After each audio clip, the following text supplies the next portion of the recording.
In today's video, I'm going to teach you how to sign a PDF document on iPhone. Need to sign a PDF but don't have a printer? Your iPhone can do this better than most people realize, and it's completely legal.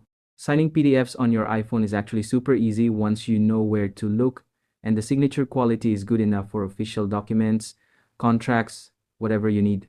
The simplest method is using the built-in markup tools. When you open a PDF in Mail, Files, or Safari, tap the Share button and choose Markup, then tap the plus sign and select Signature. If you haven't created one yet, you'll be prompted to sign with your finger on the screen. Here's a pro tip for better signatures. When creating your signature, use a stylus or write slowly with your finger. The iPhone captures the pressure and speed, so a deliberate signature looks way more professional than a rushed one.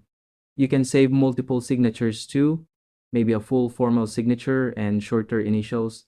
iOS remembers them all, so you can choose which one to use depending on the document. For more advanced PDF signing, try Adobe Acrobat Reader. It's free and offers more control over signature placement and appearance. You can even add dates, text, and other annotations along with your signature.